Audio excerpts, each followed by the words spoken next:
Բարև ձեզ, սա օրվա թեման է, հյուրս Էդգար Առաքելյանն է, քաղաքագետ, բարև ձեզ, պարոն Առաքելյան։ Պարոն Առաքելյան,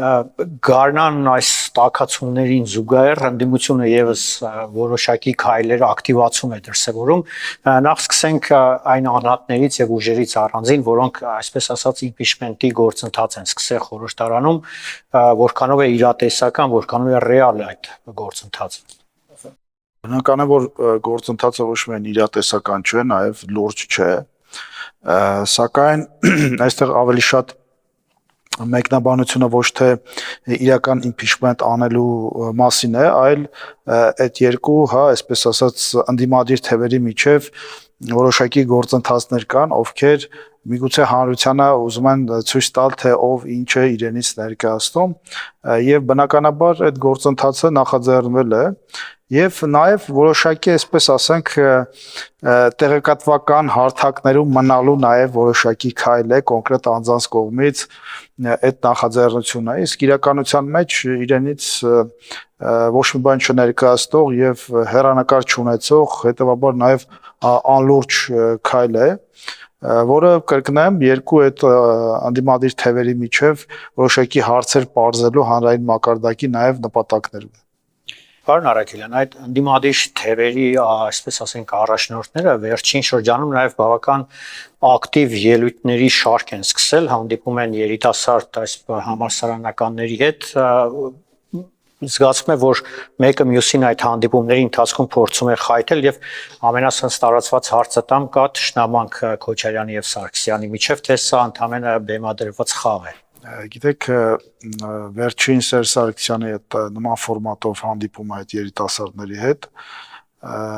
այնտեղ այսպիսի արտահայտություն արեց, որ մենք թշնամիներ չենք, այսինքն ինքը այդ հարաբերությունները ենթատեքստում, թշնամականի համատեքստում փորձես գնահատական տալ, այսինքն ամենաբարձր այսպես հակասության մակարդակում, միգուցե կարող է ասել մեր մեջ հակասություններ չկան կամ մեր մեջ կոնֆլիկտ չկա, բայց ինքը բնորոշեց, որ մենք թշնամիներ չենք,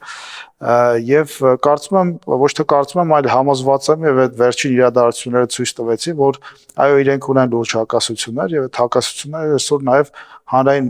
դաշտում հանրային մակարդակով է քննարկվում եւ այո վերջին այդ երկու հարցազրույցները Ռոբերտ Քոչարյանի եւ Սերժ Սարգսյանի դա նաեւ մեկը մյուսի տեսակետները հերքելու կամ համաձայն չլինելու նաեւ դրսևորում էր օրինակ նույն Սերժ Սարգսյանի վերջին հայտարարությունները վերջին այդ հանդիպմանը ինքը մի քանի թեզեր առաջ քաշեց որոնք ըստ էության ուղղված էին հենց Ռոբերտ Քոչարյանին օրինակ առաջին բանը որ առաջիներից մեկը որ աչքի զարնեց դա այն էր որ ինքը նշեց որ ես համաձայն չեմ որ Արցախյան առաջին պատերազմում Հայաստանը համաձայն չէր ինչ որ գործողությունների, բայց Արցախը միայնակ գնաց եւ ուրեմն հաղթեց կամ չգիտեմ տարածքներ ձեռք բերեց եւ այլն։ Սա ուղիղ պատասխան էր Ռոբերտ Քոչարյանի այն հայտարարությանը, որ փաստացի 150,000-անոց Արցախը հաղթեց իր բնորոշմամբ 7.5 միլիոնանոց Ադրբեջանի, սա ոչ միայն ուրեմն ցինիզմ է, սա նաև ուրացում է, սա նաև ուրեմն Ռեմբոյի կերպարով, եթե փորձենք հավատալ Ռոբերտ Քոչարյանին, ապա այդ հաղթանակի գլխին էլ ինքն էր կանգնած, այսպես հայտնի ֆիլմի Ռեմբոյի նման եւ միայնակ հաղթեց 7-8 միլիոնանոց Ադրբեջանին, Թուրքիային էլ այսպես վրադիր եւ սա նաև բարոյական որոշակի սահմանների խախտում է, քանի որ մենք գիտենք, որ Արցախյան առաջին պատերազմը եւ ընդհանրապես Արցախի ցանկացած գործընթացում առաջին ուրեմն խաղացողը եղել է Հայաստանը եւ չգիտես ինչու Արցախի հաղթանակի ժամանակ ուրեմն այդ առաջի պատերազմի հաղթանակի ժամանակ Արցախն է միայնակ ուրեմն հաղթանակը կերտել, բայց պարտությունը օրինակ մեղավորը Հայաստանն է։ Այնտեղ էլի կային թեզեր, ես այս պայն միգուցե չհիշեմ, որոնք էլի ուղղված էին Ռոբերտ Քոչարյանին։ Պարոն Արաքելյան, Քոչարյանի ելույթից սկսենք այդ հանդիպման թեզերից, արդյոք նշելով Քոչարյանը, որ առաջի պատերազմը հաղթել է միայն Արցախի 150,000-անոց բնակչությունը, դրանով չի փորձել ավելի խորացնել այն անդունդը, որը վերջին շրջանում գոյացել է արցախահայության եւ Հայաստանում բնակվող հայերի միջև։ Տեսեք, այդ խմբավորումները մշտապես հայտարարում են, որ Հայաստանում ուրեմն ատելություն կամ բացասական վերաբերմունք է գեներացվում արցախահայության դեմ, բայց եթե նույնիսկ դա այդպեսին էլ է, ապա դրա գեներացնողները հենց իրենք են, Արցախյան այդ կլանը եւ իրենց պարագլուխները, ովքեր գալով Հայաստանում իշխանություն հենց սերմանեցին այդ արցախցի հայաստանցի այդ ուրեմն մոտեցումը եւ փաստացի իրենց մոտեցումներով այնպես արեցին, որպեսզի հայաստանցին Հայաստանում իրեն երկրորդական զգա եւ փորձեցին արցախցուն այդպես կարճ կային չէ գործիչներ, որոնք հայտարարում են, որ արցախցիները դրանք հայ ժողովրդի մեջ այդ էլիտան է, կամ մենք պետք է առաջինը գրավենք Երևանը, հետո նոր Բաքուն։ Հիմա ասում է մենք ուրեմն Արցախով 150,000-ով մենակ կռվել եւ հաղթել ենք 7.5 միլիոն ադրբեջանցիների դեմ։ Ես գոնե այս սերնդի ներկայացուցիչն եմ, ով իր վրա ուղիղ կրել է այդ Արցախյան պատերազմի բոլոր զրկանքները եւ դա նաեւ վիրավորանք է իմ անձի նկատմամբ, քանի որ մենք այդ զրկանքները կրել ենք գիտակցաբար, իմացել ենք ինչի համար են կրում այդ զրկանքները եւ պատրաստ ենք եղել այդ զրկանքները կրելու հանուն Արցախի ազատության եւ հանուն արցախահայության ազատության եւ ինքնիշխանության եւ այսօր ինչ որ մեկը եկել այստեղ հեքիաթներ է պատմում, նշել է, որ հայաստանցիները հայ ժողովուրդը կապ չունեն դրա հետ կապ ունի 150,000 Արցախի բնակչությունը եւ երևի նաեւ ինքը։ Պարոն Արաքելյան, Քոչարյանը ընդհանրապես բավական ասած առանձնացավ այդ իր ելույթով եւս մեկ ուշագրավ հայտարարություն արեց, որը մեղմ ասած դավաճանություն էր կամ ուրացում էր, նա նշեց, որ 44-օրյա պատերազմը սկսել ենք մենք հայերը, ճիշտ է մի քիչ ավելի ուշ ուղեցինք իրեն իբր Հայաստանի իշխանությունը, նման տեսակետներ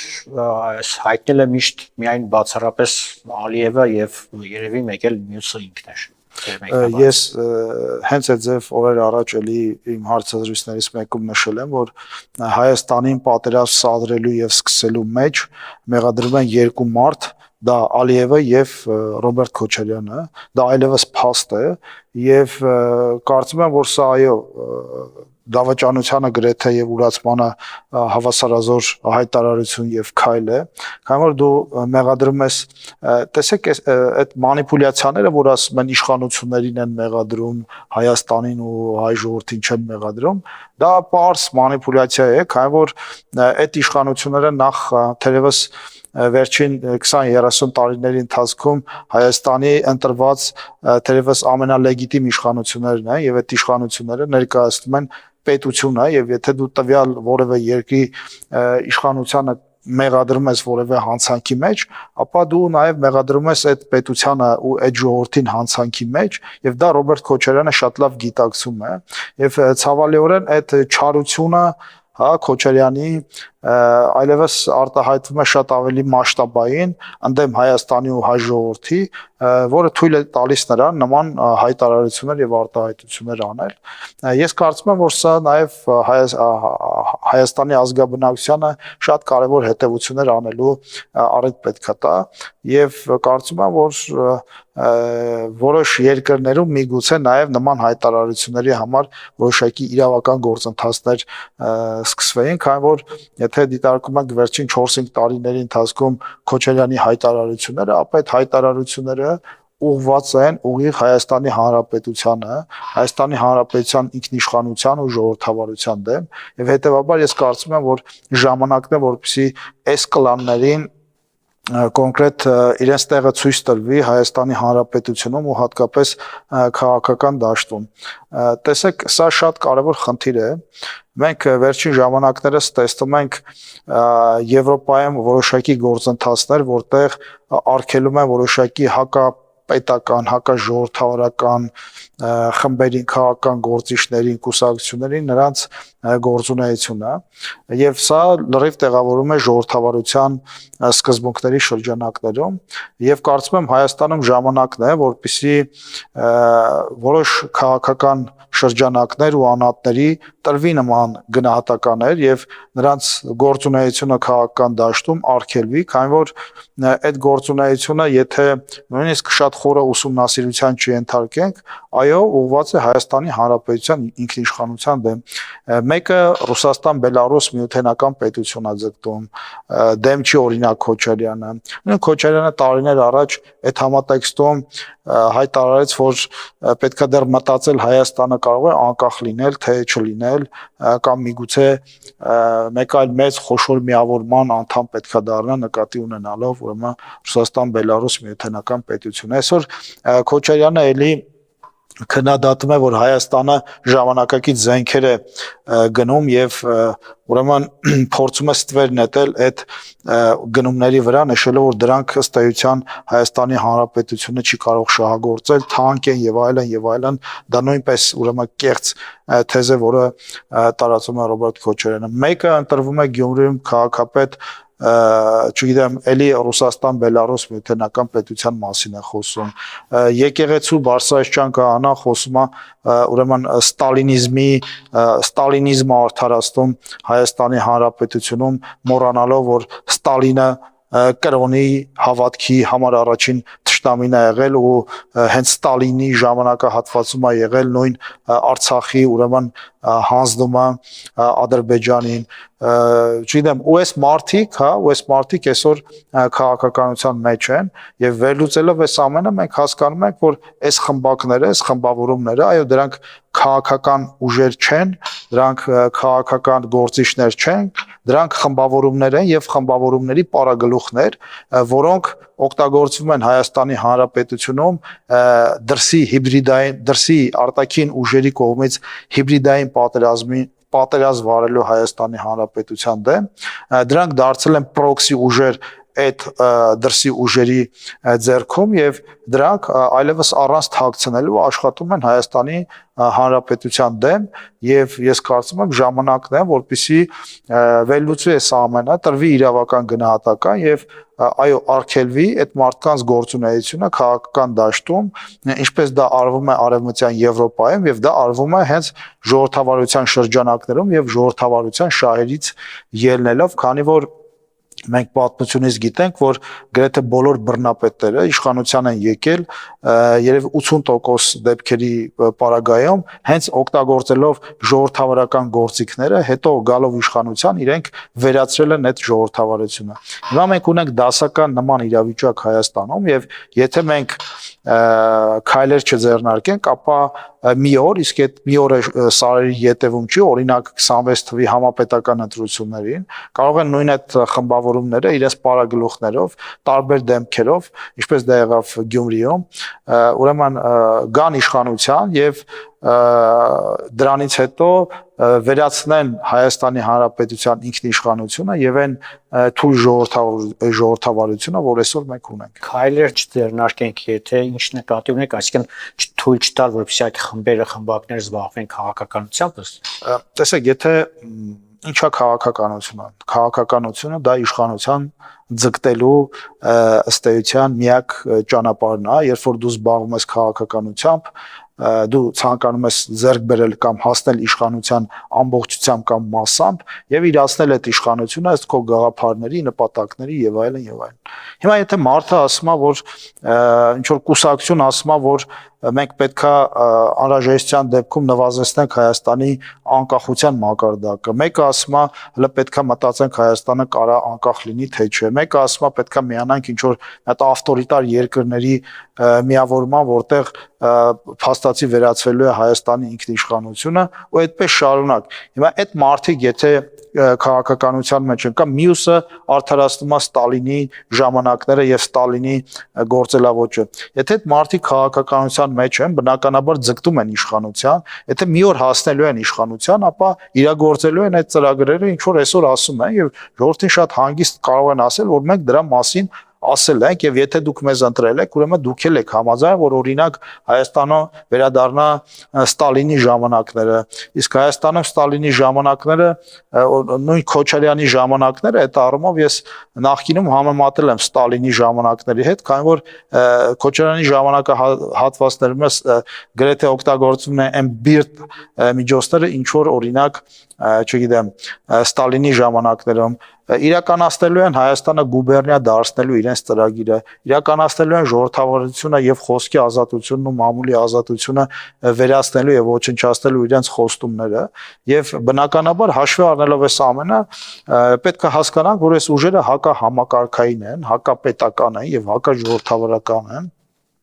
Իսկ ժողովրդավարությունը նրա համար չի, որպեսզի ստեղծի գործիքներ, որպեսզի հակաժողովրդավարական ուժերը օգտվեն դրանից եւ գան ժողովրդավարությունը վերացնեն։ Ես միշտ նշում եմ, որ երբեմն ժողովրդավարությունը պետք է պաշտպանենք նաեւ ժողովրդավարությունից։ Եվ կան գործիքներ, այո, տեսեք, վերջին դեպքը Գերմանիայում, թե ինչպես ուրեմն անվտանգության ծառայությունը Գերմանիայի հետաքննության արդյունքում եկան այն եզրակացության, որ այլընտրանք անում Գերմանիայի հետ կուսակցությունը,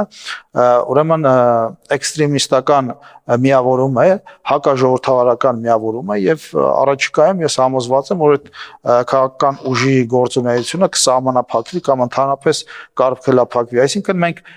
Գերմանիայից ավելի ժողովրդավարական երկիր չենք, չէ՞, կամ Ռումինիայից ավելի ժողովրդավարական երկիր չենք, կամ Ֆրանսիայից ավելի ժողովրդավարական երկիր չենք, ովքեր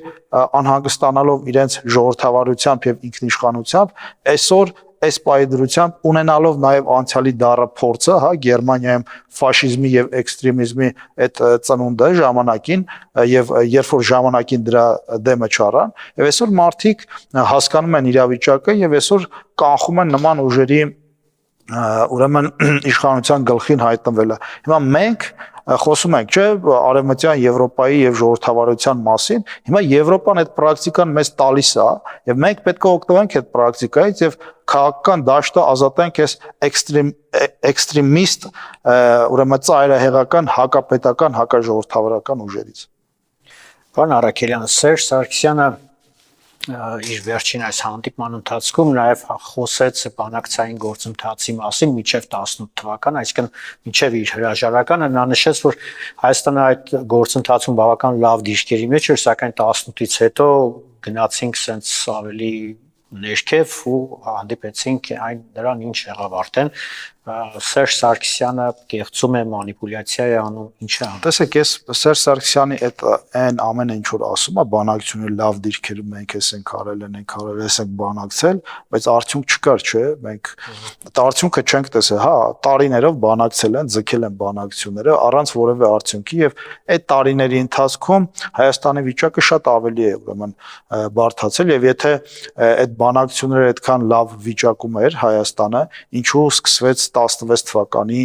այդ քարորյա պատերազմը, եթե այդպես լավ բանակցային վիճակում էինք, եւ մեծ առումով Սերժ Սարգսյանին պետքա պատասխանել նաեւ Սերժ Սարգսյանի հենց բառերով, ով 18 թվականին, հա, երբ որ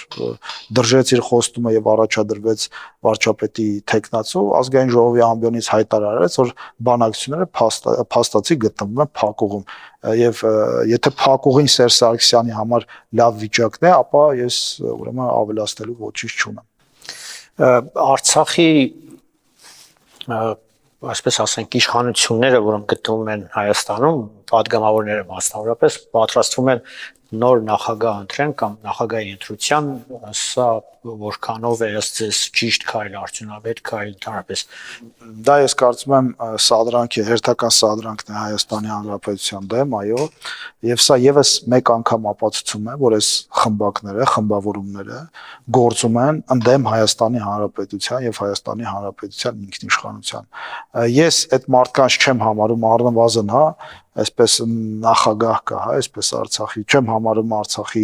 նախագահ կամ Արցախի ժողովրդի ներկայացուցիչ, քանի որ այդ անձը չի ընտրվել Արցախի ժողովրդի կողմից եւ Արցախի ժողովրդի կողմից վերջին ընտրված նախագահը այսօր գերեվարված է Բաքվում եւ չգիտես ինչպես այս անձը այսօր գտնվում է Երևանում եւ հանդես է գալիս որպես Արցախի ժողովրդի ներկայացուցիչ կամ նախագահ եւ այլն։ Ես կարծում եմ, որ մեր անվտանգության ծառայությունը պետք է կանխեն այս ուրեմն գործընթացները քանի որ կրկնեմ դա հերթական սադրանքն է Հայաստանի Հանրապետության դեմ եւ այս առումով կարծում եմ պետքա ելի կոշտ գտնվեն մեր համապատասխան ծառայությունները, քանի որ այս խմբակները այլևս ապացուցել են, որ իրենք աշխատում են դրսի ուժերի թելադրանքով, իրենք աշխատում են Հայաստանի Հանրապետության դեմ։ Եվ հաջորդ, այսպես ասենք, ակտուալ հարցի մասին խոսենք, մայիսի 9-ին ամենայն դեպս ըստ պաշտոնական լուրերի Փաշինյանը պատրաստվում է մեկնել Մոսկվա, մասնակցել շքերթին, հարցը այսպես է քննարկվում, թե արդյոք Հայաստանը առաջին դեմքով պետք է մասնակցի այդ շքերթին։ Տեսեք, նախ եթե ես չեմ սխալվում, հա, ինչ կտամես, եթե չմասնակցի, եթե ես չեմ սխալվում, դեռևս չի եղել պաշտոնական ուրեմն հաստատում, որ կմասնակցի, որոշ պաշտոնյաներ ոչ հաստատել, ոչ հերքել են։ Իսկ ինչ մնում է գնալ չգնալուն, ապա ես այսպես ձևակերպեմ, երբ հիշում եմ, երբ որ նման հարց կար նաև օրինակ ԱՊՀ գագաթնաժողովին մասնակցել չմասնակցելու, էլի հնչում էին կոչեր, պետքա չմասնակցի եւ այլն, բայց այդ ԱՊՀ գագաթնաժողովից Հայաստանի վարչապետը վերադարձավ շատ կարևոր որոշումներով, պայմանավորվածություններով, որ ռուսական ուրեմն սահմանապահները պետքա դուրս գան Զվարթնոցից, Իրանի հետ սահմանից եւ սահմանային այլ գոտիներում էլ պետքա նաեւ զուգահեռ Հայաստանի Հանրապետության սահմանապահ ծառայության զորքերը մասնակցեն ռուսների հետ այդ սահմանի պաշտպանությանը։ Տեսեք, մենք պետքա շատ հարցերում կատեգորիկ չլինենք եւ եթե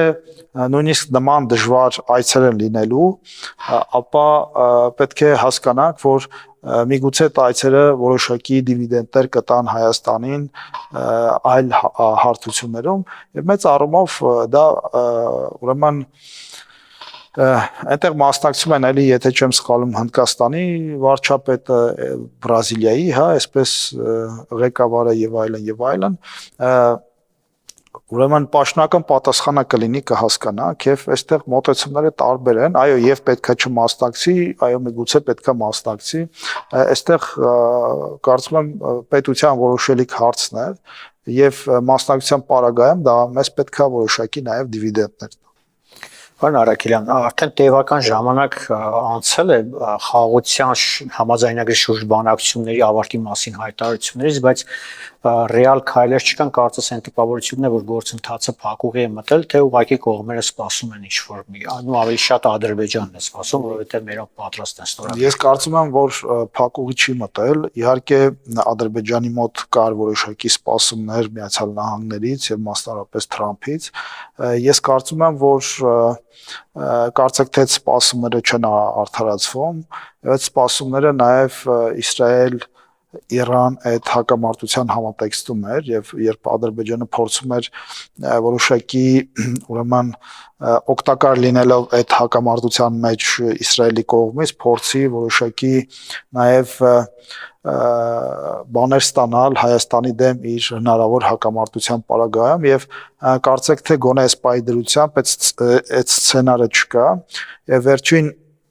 Նաթանյահուի Ադրբեջան չայցելելը Միացյալ Նահանգների ուրեմն եւ Իրանի միջև այս վերջին բանակցությունները եւ հանդիպումները եւ դրա դրական ֆոնը ինչպես նաեւ 3 թե առաջին օրը մենք մամուլից տեղեկացանք որ պաշտոնից ազատվել է Միացյալ Նահանգների ազգային անվտանգության հարցերով խորհրդականը էլի իսրայելական հա այսպես հետքով Եվ այս ամենը թույլ է տալիս ենթադրելու, ասելու, որ այս պայդրությամբ գոնե